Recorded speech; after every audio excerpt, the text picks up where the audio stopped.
রাফা শহরকে গাজা থেকে বিচ্ছিন্ন করল ইসরায়েল। যুদ্ধের জন্য প্রস্তুত নিচ্ছে মিশরের সশস্ত্র বাহিনী। ফিলিস্তিনের গ্রামে ঘর বানাচ্ছে ইসরায়েলি বাহিনী। যুদ্ধবিধ্বস্ত দক্ষিণ গাজার ভিতরে নতুন করে একটি নিরাপত্তা করিডোর তৈরি ঘোষণা দিয়েছে ইসরায়েল। এর মধ্যে দক্ষিণের রাফা শহরকে বাকি গাজা থেকে বিচ্ছিন্ন করতে মোরা করিডোর স্থাপন করছে ইসরায়েল। ইসরায়েলি সংবাদ মাধ্যম প্রকাশিত মানচিত্র অনুযায়ী করিডোরটি গাজার পূর্ব দিক থেকে পশ্চিম পর্যন্ত বিধ্বস্ত। ইসরায়েলের প্রধানমন্ত্রী বেনিয়ামিন নেতানিয়াহু গত বুধবার নতুন এই করিডোরে ঘোষণা দেন। তিনি জানান, এই রাফা শহরকে গাজার বাকি অংশ থেকে বিচ্ছিন্ন করবে। মিডল ইস্ট এআই এর প্রতিবেদনে বলা হয়েছে, মোরাক ছিল একটি ইহুদি বসিত এবং যা রাফা খান ইউনুসের মাঝামাঝি অবস্থান করত।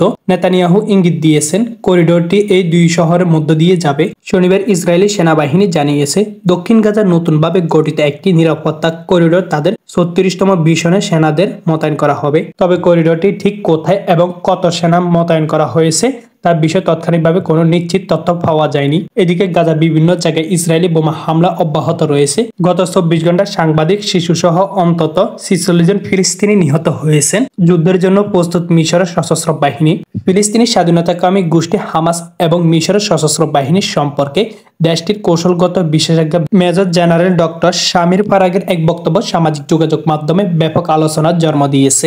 গেল শনিবার সাদা আল বালা টিভিতে প্রচারিত মিশরীয় টক শো আল মাসলিটি মিশরে ক্রমাগত উত্তেজনা এবং সামরিক বাহিনীর সতর্ক অবস্থার কথা বলেন ফারাগ। সোমবার 7 এপ্রিল এক প্রতিবেদনে এই খবর জানায় সংবাদ মাধ্যম মিডল ইস্ট মনিটর। সামির ফারাগ বলেন, চলমান আঞ্চলিক উত্তেজনার কারণে মিশরের উদ্বেগ স্বাভাবিক। আগামীকাল যুদ্ধ শুরু হতে পারে এমন ধারণা দিয়েছে মিশরের সশস্ত্র বাহিনী। তারা সর্বস্তরে প্রস্তুতি নিচ্ছে। ফারাগ মিশরীয়দের মধ্যে নতুন করে দেশপ্রেমের চেতনার কথা তুলে ধরেন।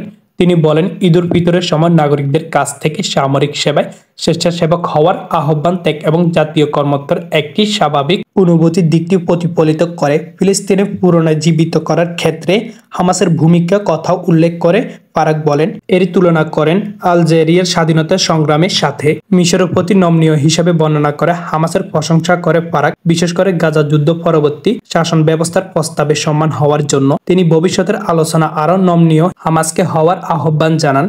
তিনি আরো বলেন, হামাসের আর আগের মতো সামরিক শক্তি নেই, তবে সীমিত সম্পদ থাকার সত্ত্বেও তারা সাহসিকতার সাথে লড়াই করছে। মাসাফের ইয়াত্তা এলাকার কিরবেট আল খায়রা গ্রামে ফিলিস্তিনের ঘরবাড়ির কাছে এইসব ঘর বানানো হচ্ছে বলে জানিয়েছে সংবাদ মাধ্যম আল জাজিরা। এইসব ঘরের বেশ কিছু ছবি ছড়িয়ে পড়ছে সোশ্যাল মিডিয়ায়। প্রতিবেদনের মতো এইসব ঘরকে বলা হচ্ছে মোবাইল হোমাস।